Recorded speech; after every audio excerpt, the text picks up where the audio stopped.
Boa noite a todos. Sejam todos bem-vindos à sala de estudos do IGESE, em parceria de transmissão com a Rede Amigo Espírita, Web Rádio Fraternidade, Centro Espírita Chico Xavier aqui de Santos, Rádio Portal da Luz, TV Goiás Espírita e TV RS Esperança, onde estudamos a obra Evolução em Dois Mundos, psicografia de Chico Xavier e Valdo Vieira, pelo Espírito André Luiz, com a supervisão de Emmanuel, com nosso amigo, nosso companheiro, nosso professor, Otacílio Rangel. Seja bem-vindo, Otacílio, muito boa noite.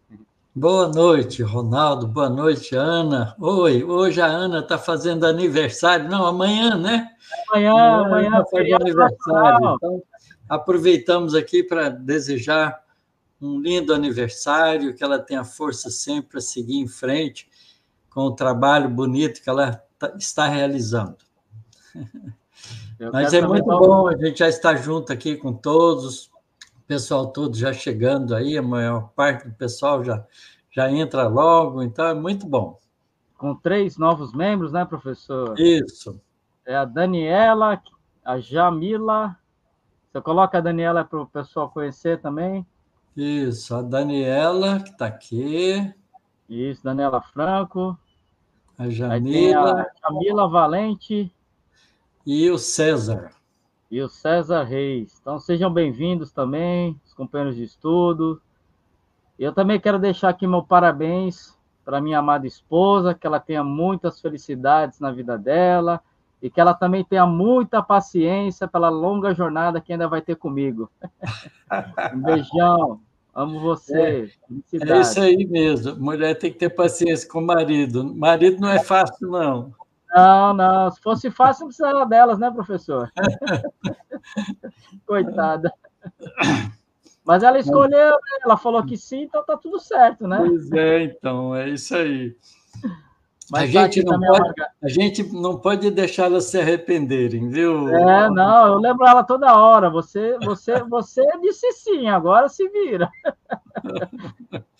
Mas está aqui a Margarete, a Olga, a Cátia, o Francarlo, a Maria Marchiori, a Luciene, o Rafael, a Lurdinha, a Diná, a Fernanda Negreiros, a Alba Pureza, a Ana Sintra, a Ostília, Osmarilda, Helena aqui de Santos, a Angélica Pincelli, Eliana Longo, Nilce, Carmela, também já é uma companheira de muito tempo, Luiz Erlan, Patrícia Otaviana, Ângela, Vera Ribeiro aqui de Santos também, José Aristides, José Arantes, a Deise, a Wanda, a Marilda, a Marlise de Santos também, Osmarilda, Marlene de Magé, a Marta também, que é aqui de Santos, Mara Junqueira, Silva Henrique, que o professor vai estar lá amanhã, São José do Rio Preto, com o Silvinho e com a Rosalina também, a Guta, a Marta Kassab, a Marlena Vegas, a Ana Sintra, a Lala, Simone Cipa, Sandra Lima, Margarete Cruz de Campinas, a Dilva, deixa eu ver aqui, quem mais? Suzy Prudente, que é lá de Goiânia, amiga do professor. Isso. A Ostília, a Dilva, Sônia Dantas, e tenho, deixa eu ver aqui, Ângela Bueno, aqui é a última que eu lembro aqui, a Elisete também. Isso. Falei todos. Depois eu coloco aí. Isso, um grande abraço a todos. Então, é muito bom estar aqui novamente, né, professor? Mais uma noite de estudo, com muita alegria. E para iniciar, eu vou pedir para o senhor fazer a prece. Vamos sim, vamos agradecer a Deus a alegria de estarmos juntos. Então, nos esforcemos para pensar em Deus nesse instante, senti-lo em nosso interior, em nosso coração, como um Pai amoroso e bom, como um sol que acalenta as nossas almas, que nos alimenta de recursos espirituais, para que nós continuemos como filhos dele, seguindo a nossa trajetória evolutiva, fazendo nossos esforços para sermos criaturas melhores, mais dignas, mais honradas, mais bondosas, mais tolerantes, mais felizes, alegres, mais corajosas, enfrentando todos os desafios da vida com confiança em Deus, porque sabemos, pelo nosso querido Mestre Jesus, que Deus não põe cargas pesadas em ombros fracos, o que significa que tudo aquilo que nós experimentamos na vida, nós temos condições de superar, basta que nós seguremos figurativamente nas mãos de Deus. Ampara-nos, Senhor, no nosso estudo.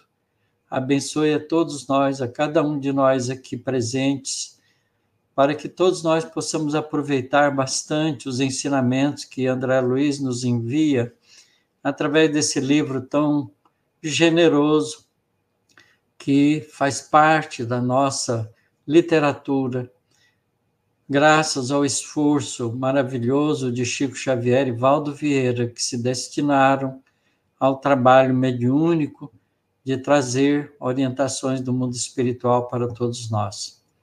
Que as tuas bênçãos, Senhor, se façam em todos os corações que vivem na terra. Que assim seja, Senhor.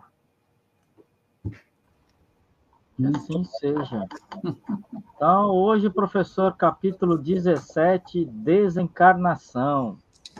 Esse capítulo é um capítulo interessante, um capítulo mais ou menos especial, porque o André Luiz não vai falar da desencarnação como um fenômeno, mas vai falar da desencarnação de crianças, basicamente, para que a gente possa entender essas situações que são muito difíceis. Quando a gente vê uma família, às vezes até no nosso próprio lar, nossa experiência, uma criança, um filho nosso, ainda em tenra idade, desencarna, e a gente fica, questionando por que nascer, viver tão pouco tempo e ter que voltar para o mundo espiritual.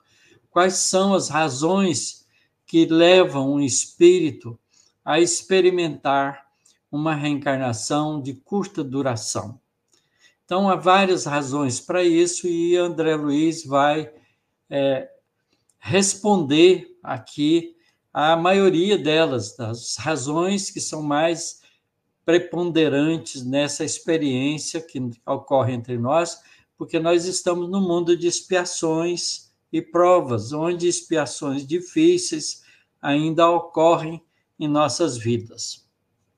Então, a gente começa com a pergunta que ele faz, a pergunta que está feita para ele, na verdade. Podemos considerar a desencarnação da alma em plena infância como sendo uma punição das leis divinas, na maioria das vezes? Aqui, na maioria das vezes, com a maior frequência, Quer dizer, do número de crianças que desencarnam, uma boa parte, a maioria delas, tem alguma razão, e o perguntador pergunta se é uma punição das leis divinas. Então, antes de mais nada, é bom a gente esclarecer que não há lei divina punitiva. Não é? Essa palavra punição é um entendimento ainda estreito que nós temos por causa da nossa visão de Deus, porque a gente achava que Deus tinha criado o mundo em 6 dias, descansado no 7º, e a partir daí ele fica observando o que é que nós fazemos para chamar nossa atenção depois que a gente desencarna, e julgar a gente para ver se a gente merece o céu ou merece o inferno. Claramente que essa é uma visão infantil, que a doutrina espírita nos traz esclarecimentos tão preciosos, uma vez que nós já atingimos na vida terrena uma fase mais desenvolvida, onde a gente pode compreender as leis espirituais como leis sábias que têm o papel de colocar a gente no caminho mais rápido da evolução.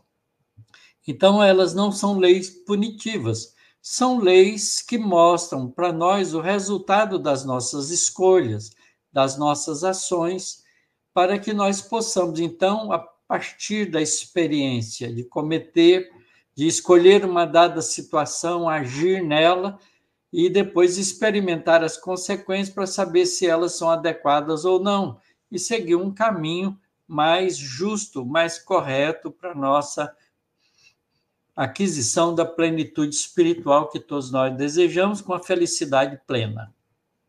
Então, a gente já começa dizendo que não há leis divinas que são punitivas. Há leis divinas misericordiosas que nos oferecem a oportunidade de corrigir erros cometidos, escolhas mal feitas, para que nós possamos, então, seguir o caminho evolutivo sem peias, sem correntes que nos prendem a consequências de erros passados. Muito bom. Então, vamos lá, a resposta do André Luiz. Muitas existências são frustradas no berço, não por simples punição externa da lei divina, mas porque a própria lei divina funciona em todos nós desde que todos existimos no hausto do Criador, no hálito do Criador, no plasma divino. Tá certo? Todos nós estamos, portanto, sujeitos às leis divinas que estão inscritas nas nossas consciências de seres espirituais que somos. Frequentemente, através do suicídio integralmente deliberado, quer dizer, resolvido por conta própria do indivíduo, ou do próprio desregramento de vidas, escolhidas de maneira desrespeitosa com relação ao equilíbrio da natureza, operamos em nossa alma desequilíbrios, quais tempestades ocultas, que desencadeamos por teimosia no campo da natureza íntima. Cargas venenosas, instrumentos perfurantes, projetis fulminatórios, afogamentos, enforcamentos, quedas calculadas de grande altura e multiformes viciações com que as criaturas responsáveis arruinam o próprio corpo ou o aniquilam, impondo-lhe a morte prematura, com plena desaprovação da consciência, determinam processos degenerativos e desajustes nos centros essenciais do psicossoma, notadamente naqueles que governam o córtex encefálico, nossa cabeça, as glândulas de secreção interna, o sistema endocrinológico e a organização emotiva na circulação do nosso corpo físico e também o sistema hematopoético, isto é, o sistema de fabricação não só do sistema das células da corrente sanguínea, do sistema do sistema sanguíneo, mas também das nossas defesas biológicas do nosso sistema, não é? Que previne em nós infecções e invasões microscópicas, bacterianas e viróticas. Portanto, nosso sistema defensivo. Então, veja bem, são as nossas atitudes escolhidas deliberadamente, através de atitudes violentas, que ele descreve aqui como instrumentos perfurantes, faca, espada, projéteis fulminatórios, armas de fogo, afogamentos, enforcamentos, quedas calculadas de grande altura, pessoas que pulam de edifício, pulam de penhasco. E, além dessas agressões, multiformes viciações, excesso de álcool, excesso de droga, excesso de cigarro, excesso de alimentação, tudo que a gente faz que prejudica o nosso organismo, não é? Isso, a gente, então, arruína não só o próprio corpo, às vezes aniquilando ou levando a doenças de morte rápida, né? Impondo, portanto, morte prematura, sempre com plena desaprovação da própria consciência, não é? Então, essas atitudes determinam processos degenerativos e desajustes naqueles centros de forças essenciais do perispírito, os 7 centros de força que a gente tem, não é? O centro de força que nós vimos, foi descrito no segundo capítulo do livro Evolução em Dois Mundos, o centro coronariano, o centro cerebral, o centro laríngeo, o centro cardíaco, centro esplênico, centro gástrico e o centro genésico.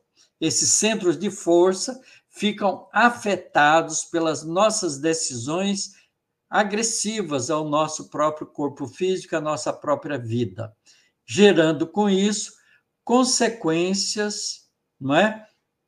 Que vão perturbar o nosso córtex encefálico de novas vidas, as glândulas de secreção interna de novas vidas, a organização emotiva pela circulação, pelo sistema circulatório do nosso organismo e o nosso sistema de vida, que é o sistema de fabricação das células do sistema circulatório e também das nossas defesas orgânicas.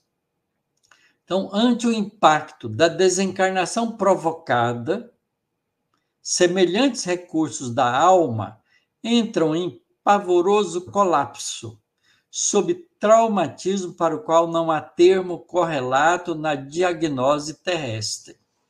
Quer dizer, cria traumatismo no corpo espiritual, na estrutura consciencial do espírito, que retrata na estrutura perispiritual, no centro de força, criando, portanto, não é, enfermidades futuras que vai ser de difícil diagnose na vida terrestre.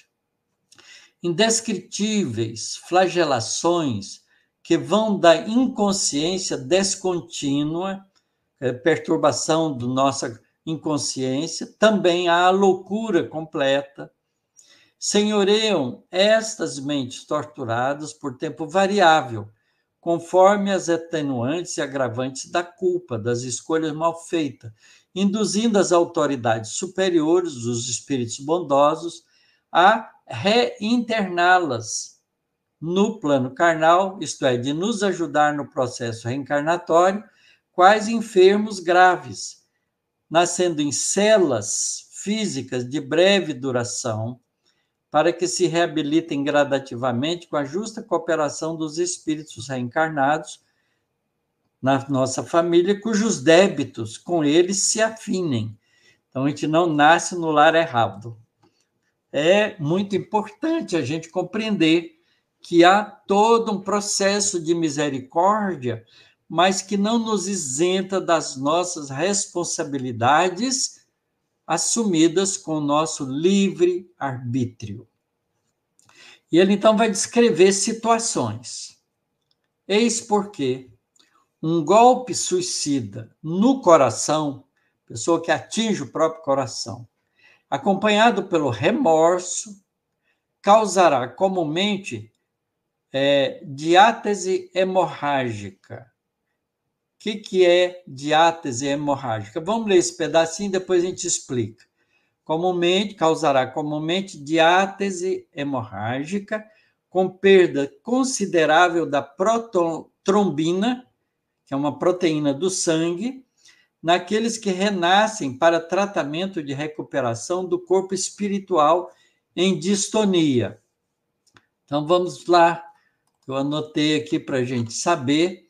Diátese hemorrágica significa sangramento espontâneo, sem uma causa aparente. Olha a medicina que não consegue entender. Sem uma causa aparente, ou sangramento mais intenso que segue algum traumatismo.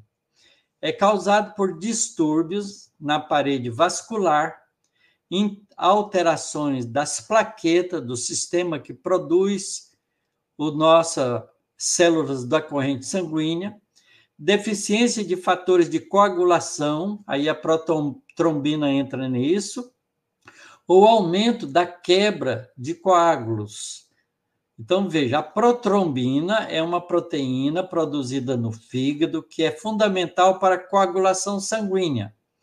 Quando um vaso sanguíneo é danificado, a protrombina é convertida em trombina, uma nova proteína, que, por sua vez, transforma o fibrinogênio, que é outra proteína, em fibrina, numa fibra longa de proteína, formando um coágulo sanguíneo que estanca o sangramento. Então, você vê, ela é uma protetora do nosso sistema circulatório. Então, essa diátese hemorrágica que o André Luiz fala, não é? Pode surgir da violência do indivíduo que se mata ferindo, agredindo o coração diretamente. Outra causa, o autoenvenenamento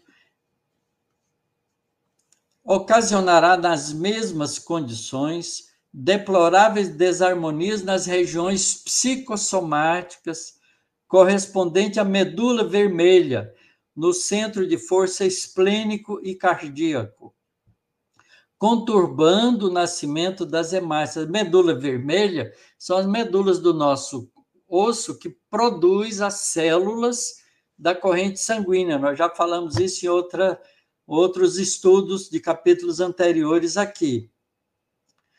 Não é? Então, conturbando o nascimento das hemácias, das células vermelhas, tanto em sua evolução dentro dos vasos, como dentro dos sinusoides, como também na sua constituição extravascular, no retículo, gerando distrofias congênitas do eritrônio com hemopatias diversas. Eritrônio é todo o sistema de produção das células vermelhas do organismo.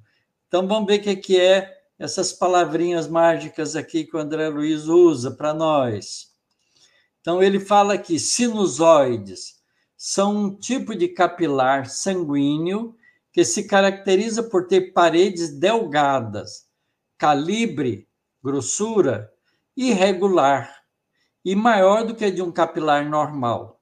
São encontrados em certos órgãos, como no fígado, no pâncreas, nas glândulas suprarrenais e nas paratireoide.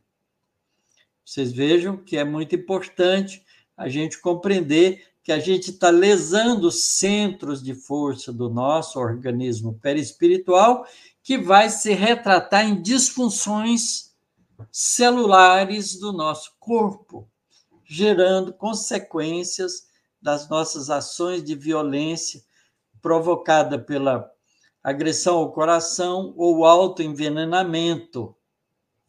Mas ele vai falar mais, tá certo? Os afogamentos e enforcamentos, suicídio por afogamentos e enforcamentos, em identidade de circunstâncias, quer dizer, com a deliberação do próprio indivíduo que faz isso, portanto, com a sua plena responsabilidade. É claro que tem atenuantes aqueles que são induzidos a isso, que não tiveram força para se negar a isso, é outra história. Aí tem atenuantes, mas sempre gera disfunções biológicas para vidas futuras. Então, nesse caso de afogamentos e enforcamentos em identidade de circunstâncias, impõe naqueles que os provocam os fenômenos da incompatibilidade materno-fetal, quer dizer, cria incompatibilidade sanguínea do fator RH, em que chamamos de fatores RH de modo geral, após principalmente a primeira gestação, na segunda e na terceira gestação, permite que a hemolisina, que é uma substância produzida no nosso corpo, alcance as fronteiras placentárias dentro do útero materno, sintonizando com a posição mórbida da entidade reencarnante, a se externarem na eritroblastose fetal em suas variadas expressões. isto é, essa hemolisina vai atravessar a placenta e vai se alojar nas células chamadas eritroblastos, que vão produzir as células sanguíneas e vai, então, criar uma desarmonia do fator RH. Enquanto a mãe pode ter RH positivo, o filho vai ter RH negativo e, por causa disso, vai ser, não é? Vai criar anticorpos para os fatores RH no corpinho do neném, que vai acabar levando ele à incapacidade, às vezes, até de chegar ao nascimento, criando, portanto, não é? Morte fetal. Aí tem um outro tipo, isso pessoas que fizeram afogamentos e enforcamentos como mecanismo de suicídio. E um outro caso, voluntário esfacelamento do crânio, da cabeça, provocada pela queda procurada de grande altura, e também as viciações do sentimento e do raciocínio, estabelecem no veículo espiritual múltiplas ocorrências de arritmia, disfunções cerebrais, a se revelarem nos doentes renascituros, aqueles que nascem já com doenças de arritmias cerebrais, através, muitas vezes, provocado pela eclâmpsia ou pela tetania, que são doenças que afetam o processo de formação do feto na gravidez, né, dos latentes. Pode também gerar a hidrocefalia, a encefalite letárgica, criando problemas de natureza letárgica cerebral, quer dizer, com deficiências cerebrais, das encefalopaxias crônicas, quer dizer, doenças de dificuldades cerebrais, da psicose epilética, da idiotia, do mongolismo e de várias morboses oriundas da insuficiência glandular. E hoje a gente pode incluir aqui nessa lista também a anencefalia, os anencéfalos, tá certo? Que é uma malformação da estrutura cerebral. A criança nasce com o cérebro plenamente, quase todo atrofiado, só com o tronco encefálico basicamente funcionando, mas a parte do lobo frontal e dos lobos temporais ficam, né, profundamente diminuídos de tamanho e a criança não tem condições de durar senão alguns pouquíssimos anos. Então, além de criar essas doenças também, cria também as morboses, as doenças oriundas de insuficiência glandular do sistema, não é? Hormonal do nosso organismo.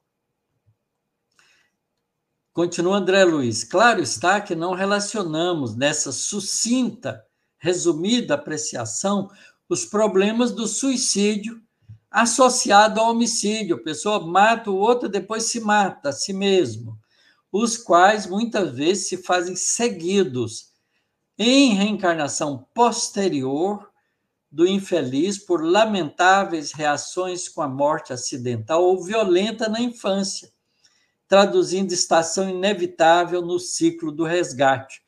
Vocês já viram falar em bala perdida? Não tem bala perdida, tem a bala encontrada por aquele que precisa daquela experiência, que está cumprindo um processo desse tipo.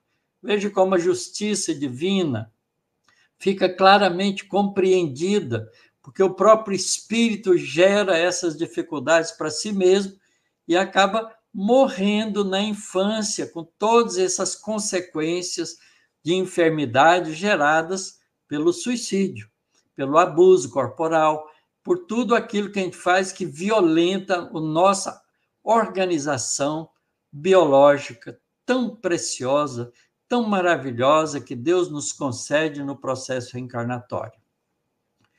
No que tange, porém, as moléstias mencionadas, surgem todas elas nos mais diferentes períodos, não é? Crestando a existência do veículo físico, quer dizer, atingindo a existência do veículo físico, via de regra, desde a vida dentro do útero materno até os 18 e 20 anos de experiência recomeçante. E como vemos, são doenças secundárias, porquanto a etiologia que lhes é própria reside na estrutura complexa da própria alma, da estrutura perispiritual alterada pelas escolhas violentas, mal feitas que o espírito fez no processo da autoviolência. Urge ainda considerar que todos os enfermos dessa espécie são conduzidos a outros enfermos espirituais, os homens e as mulheres que corromperam os próprios centros genésicos pela delinquência emotiva ou pelos crimes reiterados do aborto provocado. Então, essas doenças podem estar também associadas com os processos dos pais, que também são cúmplices das experiências, muitas vezes, em existências do pretérito próximo, para que, servindo na condição de atendentes e guardiães de companheiros que também se conspurcam, se comprometem perante a eterna divina, se recuperem a seu turno, regenerando a si mesmos pelo amoroso devotamento com que lutam e choram no amparo aos filhinhos condenados à morte ou atormentados desde o berço. Então, essas experiências não vêm para punir os pais, elas vêm para um compromisso coletivo entre aquele que sofre e aqueles correlacionados, parentes próximos, que sofrem junto. A lei de causa e efeito não é injusta, ela atinge a todos aqueles que são cúmplices do processo. Segundo, portanto, observamos as existências interrompidas no alvorecer do corpo denso raramente constituem balizas terminais de prova indispensável na senda humana, porque na maioria dos sucessos em que se evidenciam, representa apenas cursos rápidos de socorro ou tratamento do corpo espiritual, desequilibrado pelos nossos próprios excessos e inconsequências, compelindo-nos a reconhecer, como diz o apóstolo Paulo, que o nosso instrumento de manifestação, nosso corpo físico, seja onde for, é templo da força divina, por intermédio do qual, associando corpo e alma, nos cabe a obrigação de aperfeiçoar-nos, aprimorando a vida na exaltação constante da bondade e da misericórdia de Deus. Então, vejam que ele cita vários casos para que a gente compreenda que há um processo, não é? Que as leis divinas operam em todas essas situações. Então, nós não devemos nos achar vitimados por essas situações, senão pelas nossas escolhas inadequadas de vidas anteriores. Muitas vezes, essas vidas curtas da infância, do espírito que reencarna e morre muito cedo, não é? É um tratamento de recuperação. Mais tarde, ele vai ter outras encarnações mais duradouras, desde que ele, nessas experiências mais curtas, se recomponham diante do ato realizado de maneira indevida. No livro, se não me engano, No Mundo Maior, há um caso citado, o caso do Júlio, citado ali, mostrando, explicando que ele se suicidou e morre 2 vezes na fase da infância como consequência da recuperação do suicídio. Então, a gente pode apreender com esses exemplos a justiça divina que nos age como misericórdia, dando a gente a oportunidade, através do processo reencarnatório, de se recompor mais rapidamente, porque senão a gente pode passar longos e longos períodos de sofrimento no mundo espiritual, atrasando a nossa evolução séculos e séculos por causa de atitudes desse tipo. Então, a reencarnação abrevia esse tempo, ajudando-nos a nos recompormos conosco mesmo.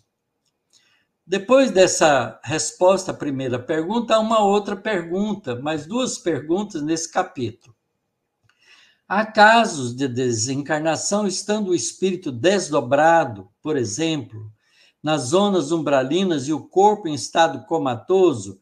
Quer dizer, será que o indivíduo que está no estado de coma pode desencarnar nesse processo, enquanto o espírito muitas vezes está fora do corpo, em regiões de sofrimento, em regiões umbralinas, muitas vezes preso por espíritos vingativos?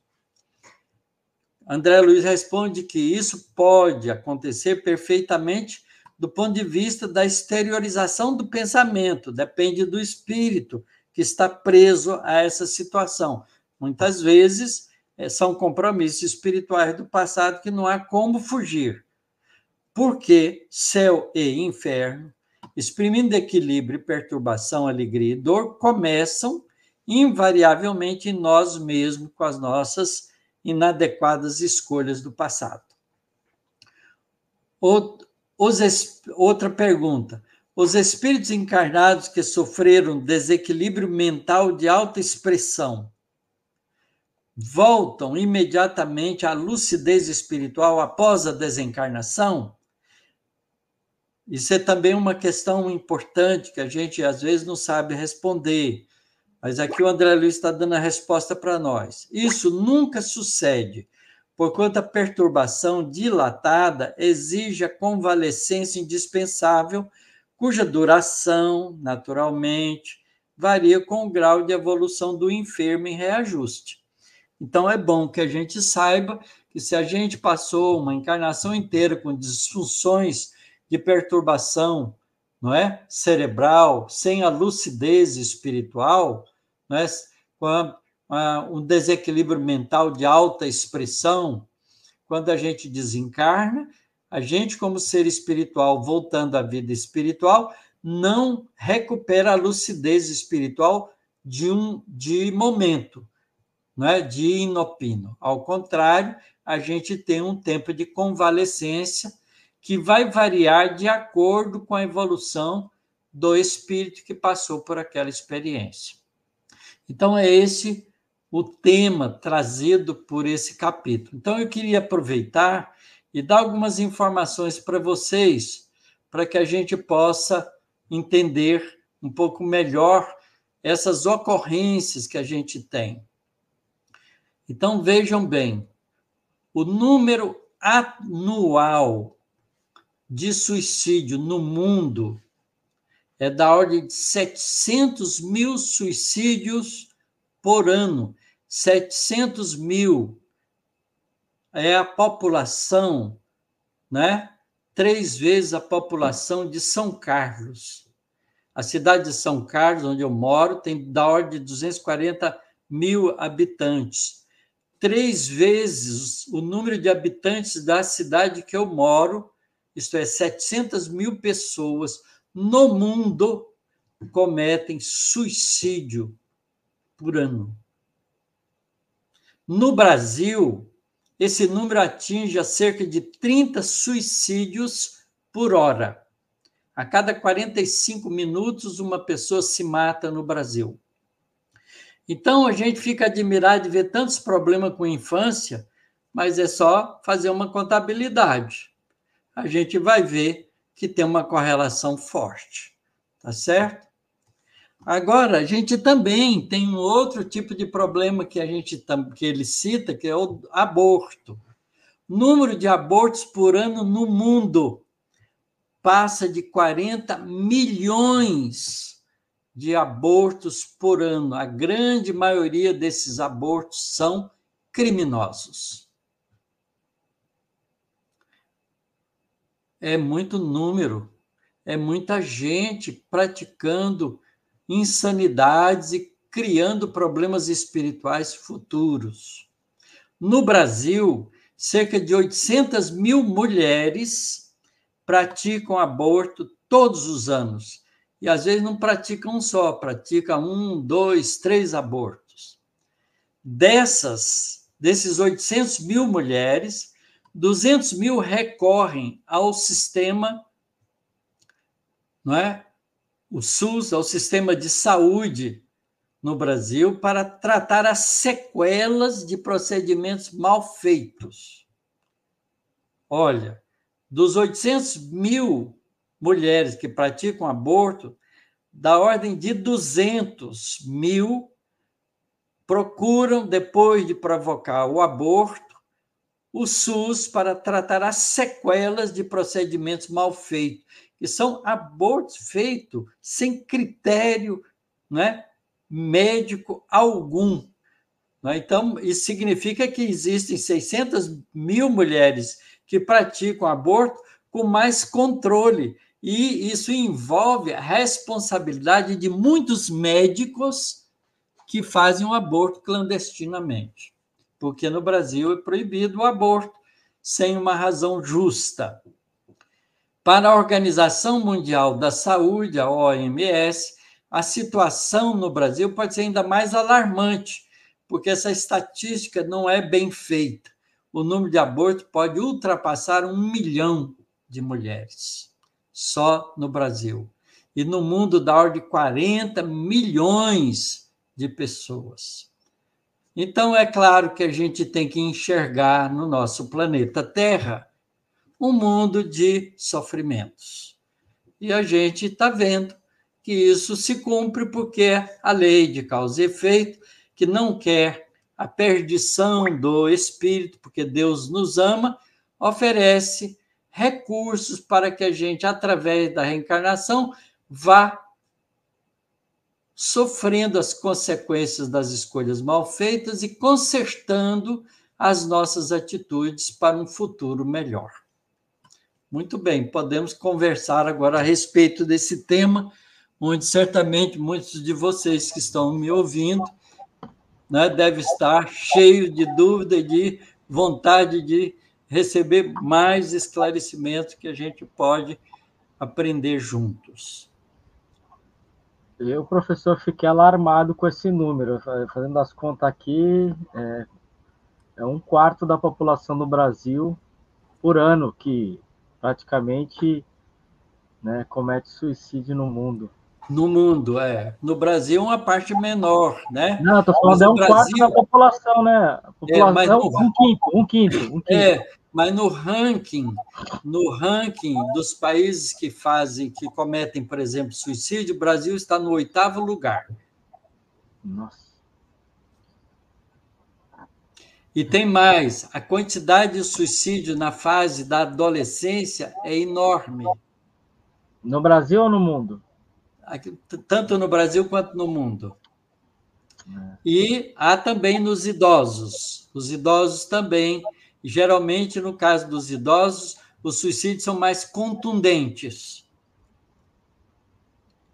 Porque a pessoa não enfrenta na vida, né, na fase de idoso, as doenças, os problemas, então acha que já não vale mais a pena viver sofrendo, então abrevia o sofrimento, acha que abrevia o sofrimento, cometendo suicídio.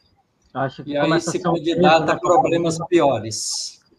Acho que começa a ser um peso para a família e vai para esse caminho, né, professor? É muito triste.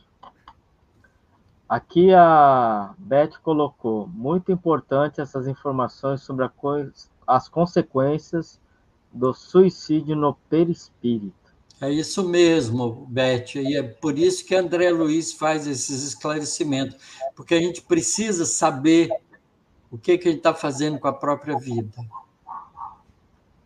E aqui a Dina perguntou, com tantas orientações, como os centros espíritas poderiam ajudar essas pessoas em vida?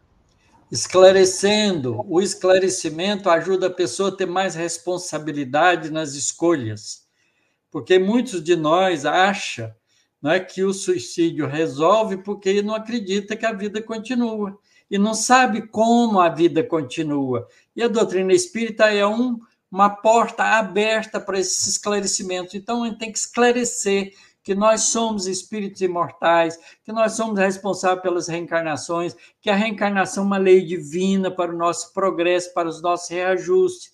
Tudo que a gente faz de mal agressivamente a nós mesmos, a gente vai ter que consertar. que a responsabilidade é nossa das escolhas. Então, isso ajuda muito, porque a pessoa pensa mais de uma vez quando é tentado a fazer uma maluquice dessa. E quando o senhor estava falando daquele caso, né, professor, lá o pessoal colocou aqui, ó. Caso Júlio está no livro Entre a Terra e o Céu. Corrigindo, Também. não é no mundo maior, entre a terra e o céu. E Vocês me perdoem muito a minha memória, que é memória de células neuronais de 80 anos de vida. Não, por isso que nós temos os amigos aí para ajudar. E a Suzy colocou, bravo, Sônia Dantas. E aqui, professora, a Dina colocou, Ivone Pereira, devido ao suicídio, apresentava catalepsia. Isso era uma consequência, que ela foi superando e fazendo a catalepsia virar mediunidade de trabalho espiritual. Muito bom. E aqui uma pergunta do Luiz Carlos Moreira da Costa. Somente os abusos corporais na vida anterior terão consequências na formação biológica na próxima reencarnação? Ou defeitos morais graves também poderão refletir no corpo na nova reencarnação? Olha, deixa a pergunta aí que ela é boa, muito boa. Não é os abusos corporais, Luiz Carlos, são, em última instância, abusos morais, defeitos morais. O alcoolismo, por exemplo, é um defeito moral de falta de coragem do indivíduo de viver com lucidez. Porque o álcool tira o indivíduo da lucidez e dá à pessoa uma sensação de fuga dos problemas. Então, é claro que isso é um defeito moral, porque a fuga dos problemas é um defeito moral, falta de coragem espiritual, tá certo? É claro que o abuso sexual, por exemplo, que violenta outras pessoas, inclusive, é também um defeito moral que vai levar, porque leva muitas vezes a pessoa que foi abusada ao suicídio, porque ela não se aguenta com aquele choque emocional. Então, ele é um gerador de problemas que vai ter que se ressarcir com ela depois, no processo de valorização da vida. Então, veja, todos os defeitos morais nossos, os nossos defeitos corporais, eles são oriundos dos defeitos morais, da nossa falta de reconhecimento da importância da vida como um dom divino para a nossa evolução, para a nossa conquista de valores cada vez melhores no sentido do amor, da fraternidade, do respeito, não é? Se a gente lembrar, como a gente aprendeu aqui no Evolução em Dois Mundos, o tempo que as células aprenderam a viver em conjunto para formar o corpo humano, que foram alguns bilhões de anos, qual o direito que a gente tem de violentar essa construção da natureza, abusando do nosso corpo pelos excessos do prazer ou do descaso com o corpo físico? Porque quem dorme muito tarde, não tem sono adequado, porque não respeita as horas de sono, também está abusando do corpo, não é? E aí tem que saber por que ele faz isso. Ele passa o tempo acordado fazendo o quê? Buscando cultivar valores morais, valores intelectuais? Quase sempre não. Está cultivando valores que são imorais. Então, tudo isso está interligado, não há uma separação entre as duas coisas, porque uma está interligada à outra. Os abusos corporais são escolhas do espírito.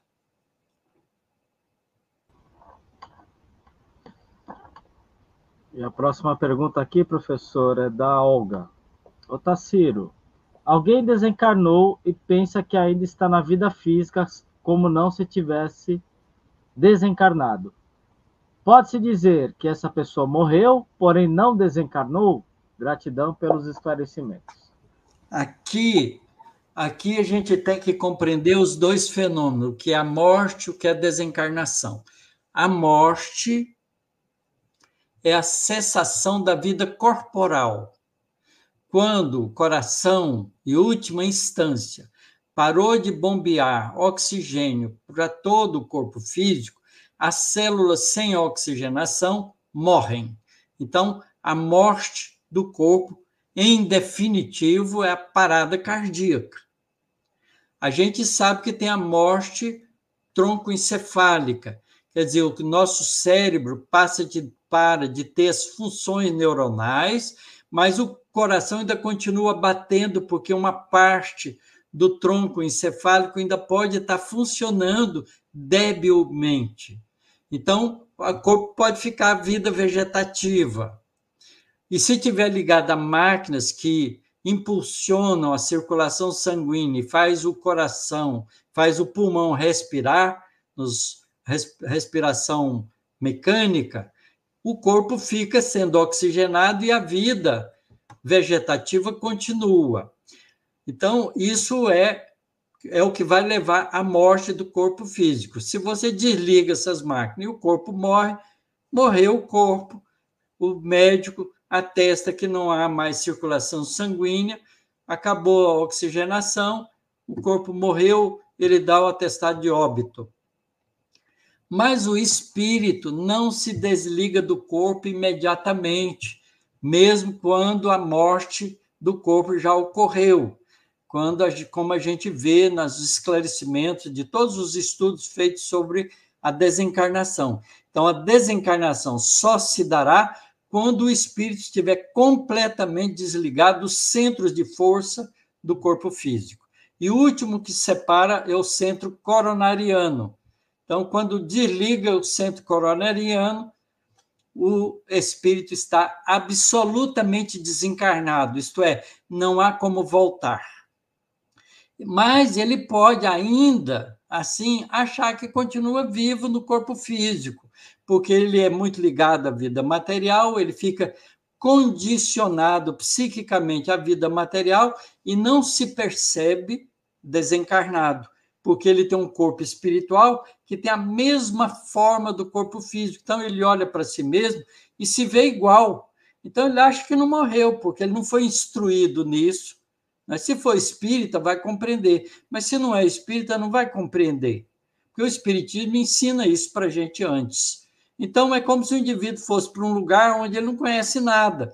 Então, ele fica confuso, achando que está vivo, fala com os parentes não escuta, não responde, ele acha que os parentes estão dando uma gelada nele, não querem considerá-lo mais, por alguma razão, ele fica aborrecido com isso, até que ele possa ser esclarecido da sua situação nova.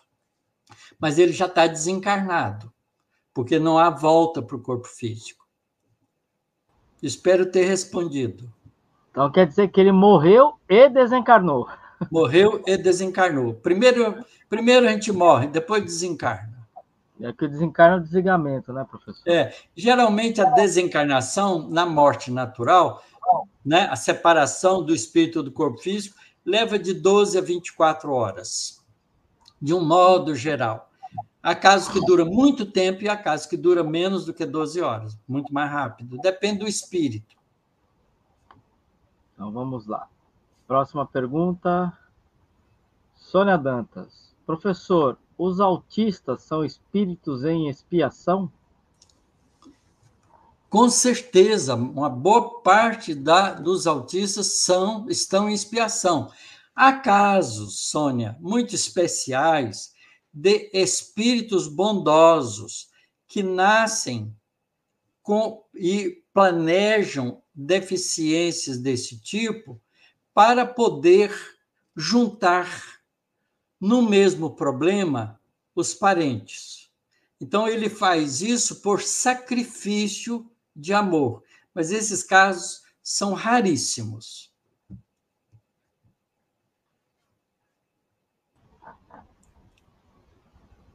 E aqui a Diná, sobre aquela pergunta, o que as casas espíritas podem fazer, ela colocou ainda. Mas acho que há muito pouco em ajuda. As federações deveriam fazer algo mais popular, na TV, na internet. Na verdade, Diná, eles tentam. Tem várias federações. A Federação Espírita do Estado de Goiás, por exemplo, tem um trabalho muito insistente com a valorização da vida. Esse ano mesmo já fizeram várias atividades nesse sentido e estão fazendo agora, né, nesse momento que a gente chama aí de não é, o mês amarelo, né? Que o Francardo até nos lembrou aqui. É o Setembro Amarelo. Setembro Amarelo. É um mês dedicado, né, não é só pelos espíritas, mas por vários outros grupos religiosos e até sociais que fazem, né, manifestação no sentido de valorização da vida. Há muito trabalho sendo feito, mas ainda, não é, atingir a população como um todo ainda leva tempo. Essas orientações todas um dia vão fazer parte da escolaridade das crianças. A Marilda colocou aqui, professor, Isso Setembro mesmo. Amarelo é uma campanha brasileira de prevenção ao suicídio. Isso, exatamente. Aqui em São Carlos, a gente faz na feira, quando a gente faz o movimento da feira, geralmente é mais ou menos na mesma data, há um pessoal trabalhando com relação a isso. Tem casas espíritas aqui dedicadas só ao atendimento a suicídio. É que, na verdade, né, professor, também a sociedade como um todo, ela não quer buscar essa informação. Ela assim, passa passando, né, a informação, né? Não tem... Como é que eu Na posso dizer? verdade, ainda está dentro daquela frase de Jesus: a seara é grande e os trabalhadores são poucos. Não, e eu entendo que a sociedade, como toda a maioria, não tem os olhos de ver e os ouvidos de ouvir, né? Não, ainda não. Porque eles não acreditam nem na vida após-morte. É. Eu estava falando com um companheiro de trabalho que ele acredita em Jesus, acredita em Deus, tudo. Tem uma religião, né, que faz um trabalho belíssimo, mas ele acha que quando morre acaba. Pois é. Então, Como é que pode, né? Não entendeu? Diz que acredita em Jesus, mas nunca teve coragem de ler o Evangelho. e é estudioso, lê Bíblia, tudo, e não Parece que não entende. estuda para compreender os ensinamentos de Jesus. É. Aí a gente fala, tudo bem, né? Jesus não diz que a cada um é dado segundo suas obras. Sim. Então, para E, você receber, tem que agir primeiro. Então, como e é que falou você que vive uma vida na Terra e depois que morre, não continua? e falou que, né, a gente terá que renascer novamente, né? Então, ele Vai colocou ter que aqui. reencarnar, mas entre uma reencarnação e outra, a gente mede as consequências da que a gente fez na última. Então, e o José Luiz colocou, professora Taciro, esses números são assustadores. É muita ignorância espiritual a respeito às leis de Deus. Ô, José Luiz, é verdade isso, mas se você pegar o Evangelho segundo o Espiritismo e ler o que é um mundo de expiações e provas, você vai ver que é isso. O que é um mundo de expiações e provas? É uma penitenciária, não é um hospital, um hospício. Porque nós somos ainda espíritos atrasados que não sabemos o significado da vida espiritual. Então é assim mesmo. Nós não pode esquecer que existem 8 bilhões de espíritos encarnados vivendo sem, né? E as religiões do planeta são religiões falidas, porque elas não ensinam a verdade espiritual. Tem 2000 anos que Jesus veio entre nós nos ensinar esses valores e a gente até hoje não tem coragem de estudar, de ler, de aprender. A gente leva a vida na flauta. Você falou das religiões, a Marlene colocou aqui, ó, o que atrapalha nesse caso são a religião que não acredita em espiritismo. Isso atrapalha muito. É claro, não acredita nas verdades espirituais, porque o espiritismo não é uma religião, é uma doutrina moral, uma doutrina de amor, uma doutrina de esclarecimento.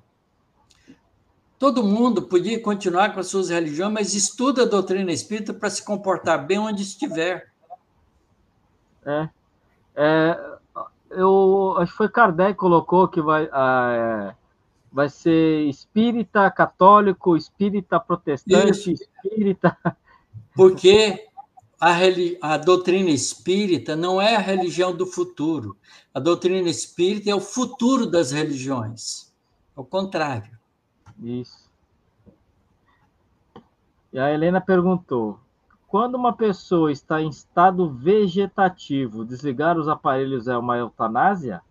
É um Não, suicídio cometido pelos responsáveis? não. Se não há chance dele voltar, os médicos sabem analisar isso relativamente, porque tem algumas reações neuronais, nervosas, que os médicos sabem ver.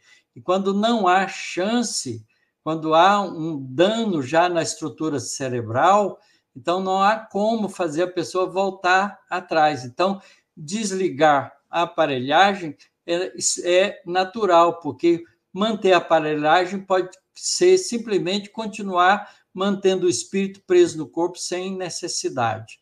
Então, essas coisas são delicadas e, por isso mesmo, desligamento de máquinas não são feitas de qualquer maneira. Tem critérios para isso. A medicina sabe usar bem esses critérios. Tudo bem. E o José Luiz colocou: professora Tassira, infelizmente a sociedade é muito materialista demais. Ainda nós somos muito materialistas, esse materialismo prático que é usufruir a vida a qualquer preço. Os prazeres da vida material a qualquer preço, né? A gente é muito ainda assim. As pessoas só estão pensando em ficar rica, ganhar dinheiro, comprar isso, comprar aquilo, né? Não está pensando, hoje eu vou me dedicar a fazer um bem, pelo menos um bem para as pessoas. E aqui, professor, a pergunta da Patrícia: e a pessoa que tentou suicídio e sobreviveu? Quais as consequências? Certamente que ela vai ficar com as sequelas da agressão que ela fez nela mesma, e obviamente que se ela ficar alimentando ainda a ideia, ela vai gerar cada vez mais dificuldades para ela, tá certo? Mas ainda bem que a pessoa, quando faz uma tentativa dessa e sobrevive, tem a chance, né, de não se comprometer tão gravemente quanto quando executa, não é, a violência ao próprio corpo de forma definitiva. Mas tudo tem consequência. Todas as nossas escolhas e as nossas ações têm consequências. As nossas escolhas boas, as nossas ações boas, as consequências são maravilhosas. E as nossas escolhas ruins, violentas e desagradáveis, vai trazer para nós sofrimentos. E a Inês Cortez perguntou, professor, quando estava falando do desencarne e morte, né? E se enterrar o corpo antes do desligamento total?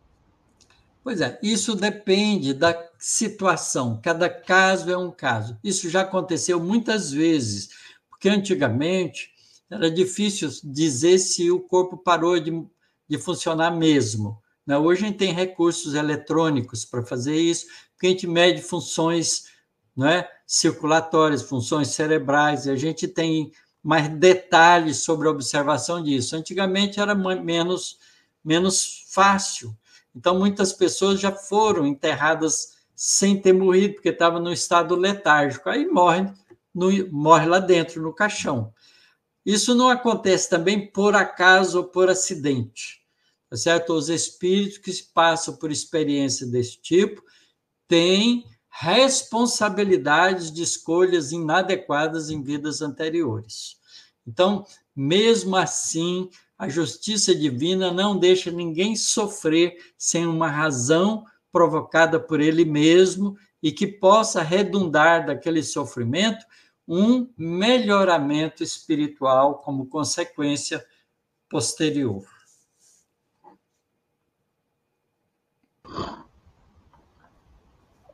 E a Marilda colocou aqui que as casas espíritas trabalham bastante este tema, alertando pais e parentes. Isso, é Pais, verdade. Tem parentes e amigos. muitos grupos trabalhando isso. Olha o Francalo que ele colocou, professor. Aqui em Petrópolis é velada a quantidade de suicídios por ser uma cidade turística.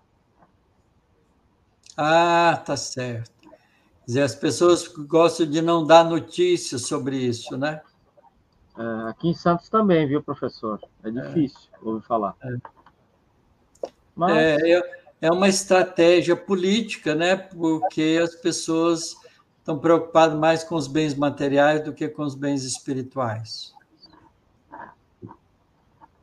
a Maria das Graças colocou aqui: socorro, cheguei quase no final. Boa noite, professor Otacílio, Rangel, Ana e Ronaldo, e também a todos do chat. Paz e bem, gratidão sempre. Seja bem-vindo ainda assim, Maria das Graças. Depois você Lembrando que, assiste e perdeu. lembrando que todos ficam gravados, né, professor? Fica gravado. E aqui a pergunta da Diná. Talvez também tenhamos cometido suicídio no passado? Quem sabe? É quase certo, Diná. É quase certo. Mas é possível também que a gente já tenha pago as nossas contas com relação a isso e estamos vivendo agora uma oportunidade de crescimento.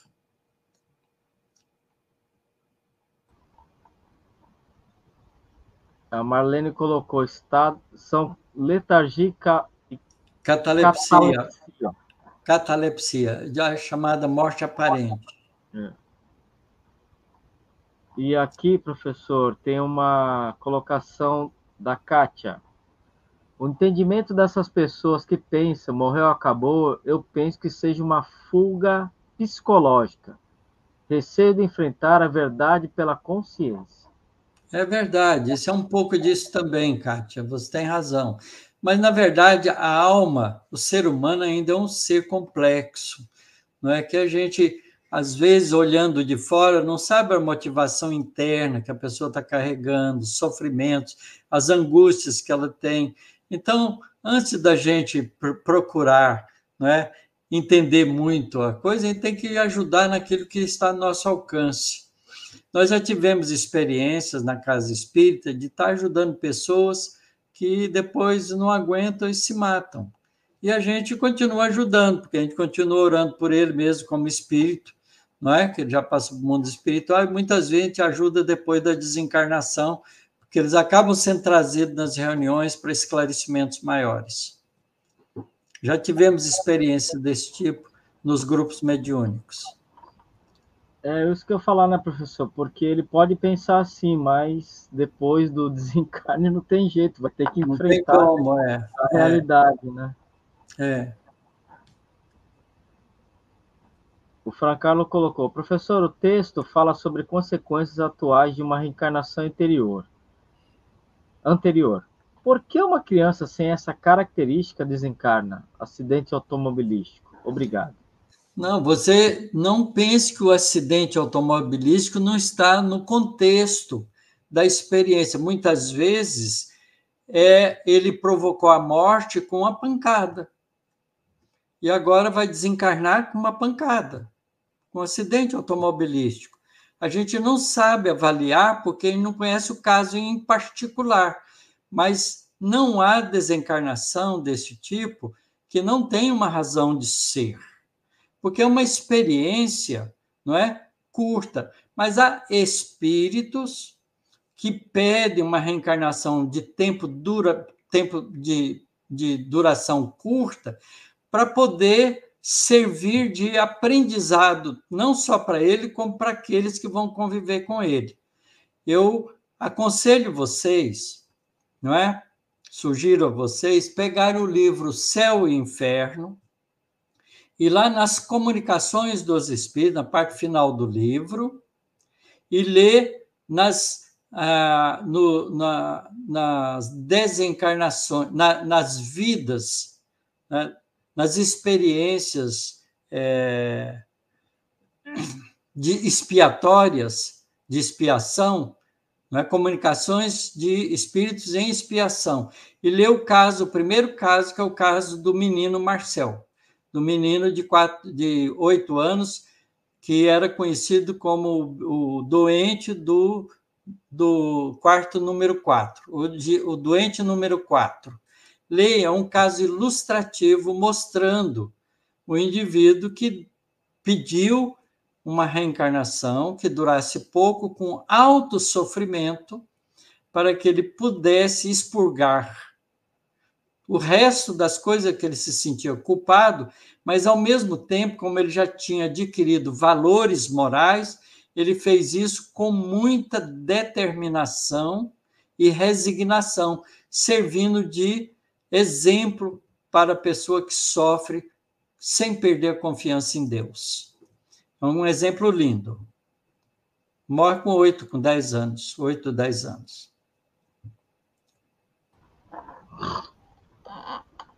A Mara colocou aqui, professor, quem não leu o livro Memórias de Suicida, leia, porque é muito bom. Eu reli e vou ler de novo. Nós estamos fazendo, pela terceira ou quarta vez, o estudo do livro no nosso grupo mediúnico. Aí ela colocou aqui, Memórias de Suicida, de Ivone Pereira. Eu tinha esquecido de colocar o nome da Ivone. E é psicografado por um espírito, né, que foi suicida, que é o Camilo Castelo Branco, o escritor português, que se matou com um tiro no ouvido. Ele escreve o livro com o nome Camilo Cândido Botelho. Em vez de Castelo Branco, as iniciais são as mesmas. Ele mudou para Cândido Botelho para não ser identificado imediatamente. Mas é o Camilo Castelo Branco. Esse livro é muito bom, muito doutrinário e nos ensina muito como funciona a lei de causa e efeito. O professor, ele é um livro que pode ser lido em qualquer nível de entendimento da doutrina espírita ou não? É melhor que a gente tenha lido o Livro dos Espíritos primeiro. Tá. E a Isis Cortez colocou, gostaria de saber se demora de 12 a 24 horas para fazer o desencarne, mas deu para entender, nada por acaso. Geralmente, a demora normal é da ordem de 12 a 24 horas. Quer dizer, quando o médico diz assim, ó, morreu, dá o atestado de óbito, os espíritos bondosos que assistem à desencarnação vão lá ajudar o espírito em desencarnação e já desliga alguns centros de força. O perispírito é desligado, por exemplo, do sistema genésico, gástrico, esplênico, às vezes cardíaco, e fica, às vezes, só no centro cerebral e no centro coronariano.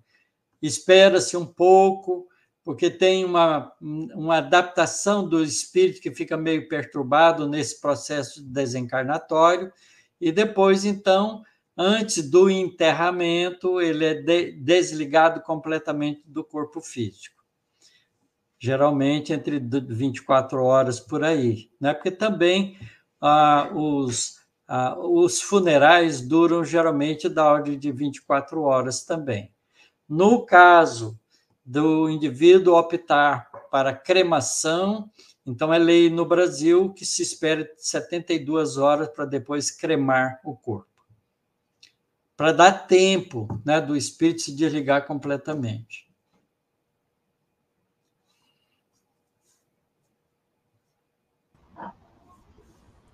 E a Rosângela colocou aqui, boa noite, muitos são desligados após o sepultamento.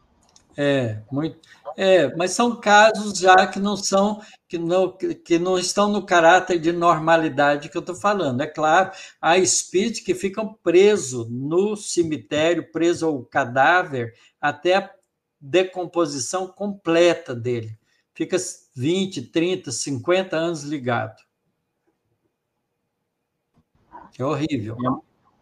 A Maria das Graças colocou, professor, a minha filha do meio foi parar no pronto-socorro, parecia morta, precisou de muito tempo para retornar. Ela colocou isso ainda bebê. Nossa, pois é. Então, é um processo, né, de espécie de catalepsia ou letargia, a gente não sabe caracterizar, sem analisar o estágio, né, de inconsciência que fica o espírito no desmaio. Mas isso acontece mesmo. A Ivone foi dada por morta. A família já estava organizando o funeral dela, né, o velório, quando a mãe ora e pede a Deus, e aí os espíritos vêm e faz ela voltar à vida. Ela estava no estado de catalepsia profunda. Leiam Recordações da Mediunidade de Ivone do Amaral Pereira, um livro excelente. E aqui o Benedito colocou um caos aqui. Boa noite a todos. Gratidão pela oportunidade dada a todos. Tem uma prima que tem uma anomalia na perna direita, tíbia e fíbula curta, mais ou menos 20 centímetros, e pezinho com 2 dedos.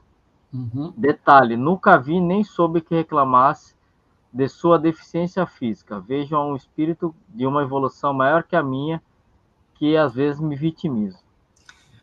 Pois é, Benedita, é porque ela se preparou para o processo expiatório e está agindo com coragem espiritual. Esse é o desejado para todos nós, que a gente tenha coragem de vir enfrentar as consequências das nossas escolhas do passado, que às vezes não é da vida anterior, da vida de 3 ou 4 reencarnações anteriores, porque Deus bondosamente, não deixa que a gente sofra sem aproveitar o sofrimento de alguma maneira. Portanto, às vezes a gente está resolvendo um problema de algumas encarnações anteriores, não de uma da última. Porque a gente pensa que a consequência é imediata, nem sempre ela é imediata.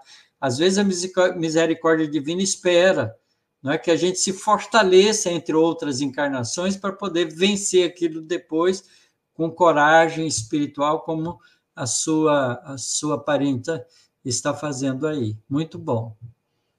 Que beleza, um bom exemplo, né? E aqui a última pergunta que nós temos, professor, o Luiz Carlos Moreira perguntou: no desencarne por acidentes, os danos no corpo terão consequências no perispírito na próxima encarnação?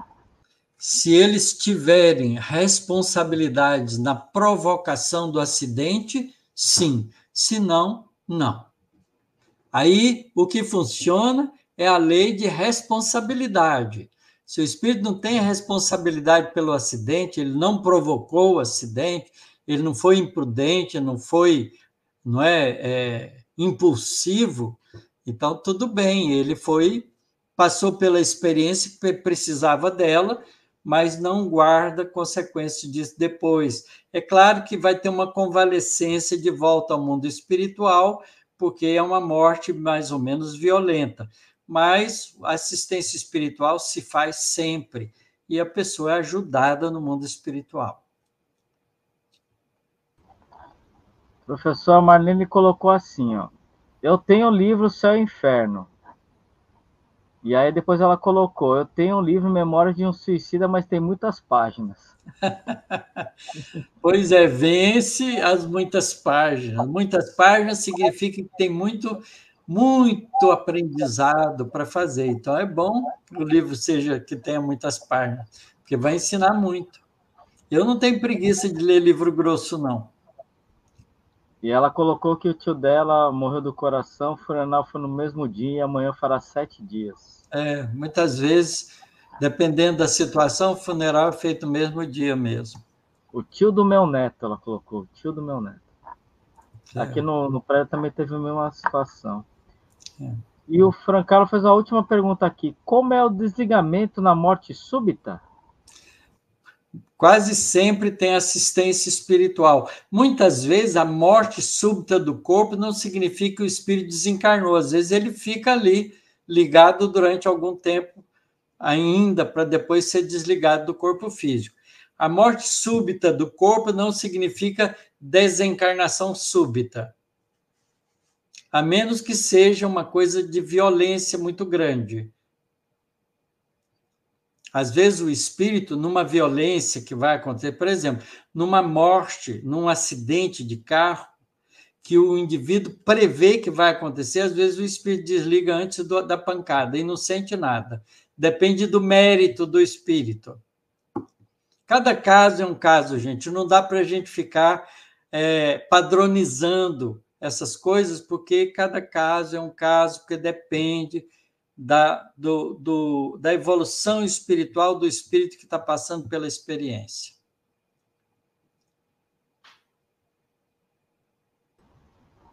E aqui, professor, está ela! Boa noite. Parabéns, Ana! Obrigada! E você tenha muitos anos de experiência, de crescimento nessa vida encarnada sua, e que você possa aproveitar todas elas muito bem e crescer que nem um foguete, assim, ó. Obrigada, professor. Nossa, muita gratidão por essa família aqui. Nossa, muito gratidão mesmo. Obrigada. E, professor, chegou aqui um caso aqui da Maria Marchiori, eu vou colocar aqui, ela perguntou assim, professor, no caso de um espírito ficar preso ao corpo por mais tempo, ou seja, anos, seria considerarmos que não houve desencarne? Na verdade, não é bem que não houve desencarne. Houve, não há condições de volta para o corpo, mas o espírito não larga, porque ele tem um complexo, um problema, um condicionamento mental que ele não quer largar o corpo de jeito nenhum, por algum processo ou de apego ou de culpa. Então, isso é um caso mórbido, um caso difícil, não é? Se a gente lê, por exemplo, a série André Luiz, a gente vai ver que tem alguns dos livros dele que ele faz visita, não é, a cemitérios e encontra casos desse tipo. E tem esclarecimentos dados em cada um desses casos. Então, vale a pena a gente estudar a doutrina espírita para a gente se informar muito bem com relação a essas situações que são, não é, variadas, depende do espírito, depende do caso, depende do complexo de culpa do espírito, depende do envolvimento dele com a própria morte, assim por diante. Então, professor, estamos chegando ao final de mais uma noite de estudo, né? Já tem aqui a gratidão da Mara Junqueira, o Francarlo Fogaça agradecendo, maravilha de aula, Ronaldo, professor, e Santa Ana. Que bom. Santana.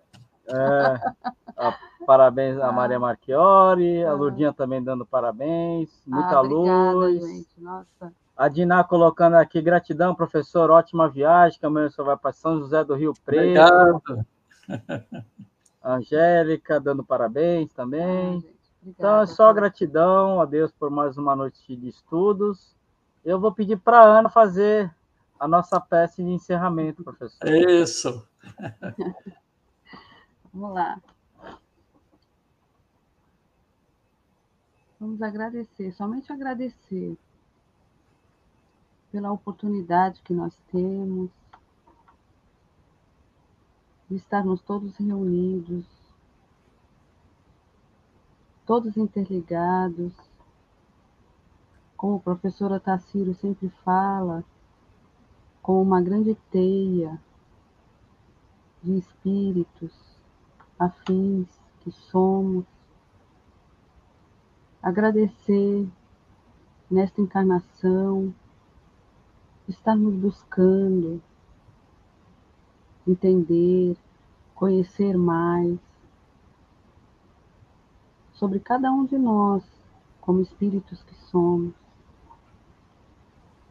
E agradecer a esses espíritos que nos ajudam, como nesse exemplo que temos nessas aulas, que é o André Luiz, Valdo Vieira, mas como tantos outros que não se cansam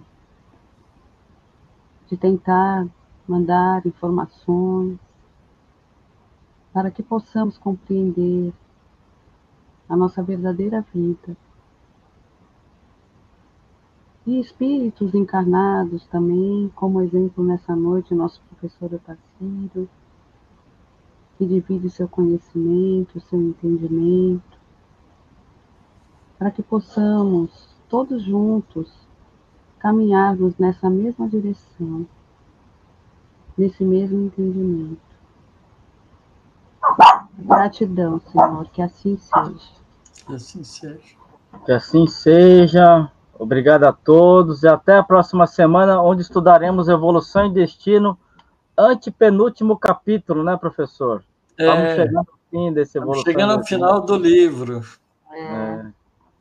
Já deixando saudades. Deixando saudades. Boa noite a todos, excelente fim de semana. E quem vai estar com o professor amanhã, aproveitem. Tchau, tchau. Eu também vou aproveitar. Até logo. Tchau.